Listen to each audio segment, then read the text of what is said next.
Hello, my name's Hans, and I'm recording this about 6 weeks into the COVID-19 pandemic lockdown here. And I've been putting some thought into what life is going to be like post-pandemic, when the lockdowns are gone and we all try to get back to some kind of normal. For me, so far, the impact has been pretty minimal. I am a software engineer. I work from home, so I'm at home anyway, and I can do my work from anywhere with a computer and an internet connection. My business keeps on running. Worst impact, I can't go drive off and to a forest park or somewhere and go for a good walk. So exercise has been a bit of a challenge, and the most visible difference is my hair keeps growing.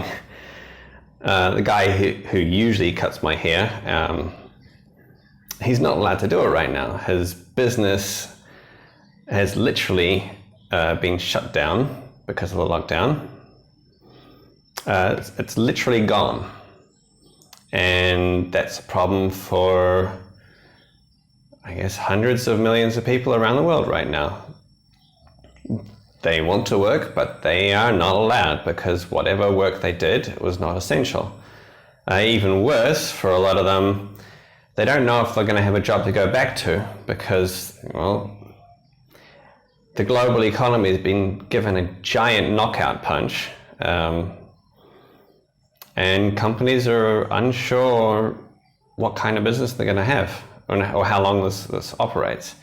So I'm hoping the first thing that will happen is governments around the world will have a good long think about how we can do this better next time, because we've had swine flu, bird flu, remember SARS, Ebola, and now COVID-19. There's going to be another one. And I don't think you can't really put people through this repeatedly.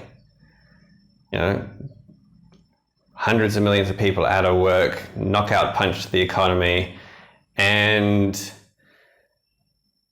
people living through the stress of not knowing where the money's going to come from or whether they're going to be able to feed their families simply because they're not allowed out. There's got to be a better way. For a lot of people, I guess this should well and truly have shattered the illusion of job security. The reality that one day you can be working fine and the next day everything gets shut down. That should be an eye-opener. So going forward, there's going to be a new normal. And I have a feeling that the internet and software is going to become even more important, which is both an opportunity and a responsibility especially for web and mobile app developers. There's going to be a lot more people who are going to want to have some kind of business online, like sell digital products or have a delivery component. And unlike us, they're not necessarily tech savvy. This is going to be very intimidating, despite just how much better the tools are today than they used to be.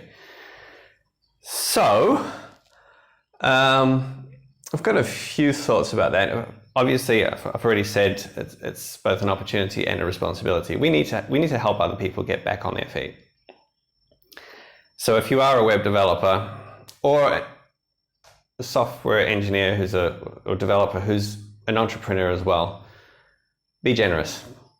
Beyond that, I think getting online or setting up an online business still needs to get easier. It's still intimidating. Yes, we have much better tools, but for example, if you use WooCommerce, WordPress and WooCommerce, by the time you're done, you've spent hundreds of dollars on plugins, and you've got all these integrations to do with other systems, and then hopefully you can start earning money.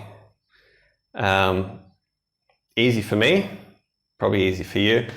For someone who's not very tech savvy, that's very, very intimidating. Things like Shopify and Wix are a lot easier, but you've still got plugins and you've got integrations. And I have to say, if you're someone with very little money or no money, even $29 a month, 29 US a month, can be intimidating. right? Because you don't know how long it's going to take before your business is earning the money to cover that and to feed your family. So maybe some new business models there, or maybe longer trial periods. I think it would be great if someone like Shopify or one of their, like them, would have an option whereby it's like pay as you go. So they just take a cut of the sales until you reach a particular point. And then you've got, being online. How many hundreds of millions upon millions of websites are there already? You need to get found. You need people to be able to find your little business. And there's Google and Bing Local and search engines and that. But again, you need to set all of that up. And I find linking up to Google Shopping and all that very tedious and time consuming. And well, I live software. It's what I do every day. So I think there's a lot of room there for making it easier for people to get online, get set up, get customers. And I should add, might need to expand the idea of online beyond just websites. I'm in Malaysia right now, and I'm impressed with the amount of business that gets done simply via WhatsApp with cash or bank transfer payments and word of mouth marketing. So there might be software opportunities there that could help make that easier. Either way, I think the economy is going to take a while to recover everywhere after this gigantic knockout punch. For us, if you are a software developer who has been laid off because the company that you work, obviously you can do your work anywhere, but if the company you're working for is scaling things down, battening down the hatches for a recession, I suggest now would be a good time to, try and learn a new language, or if you're not a web developer, there's a good chance you've got time now to try it out, go through the tutorials, learn something new, and maybe come out the other end with a new job. Anyway, I'd welcome other ideas. So if you've got any other ideas, just leave a comment, and let's get the conversation started.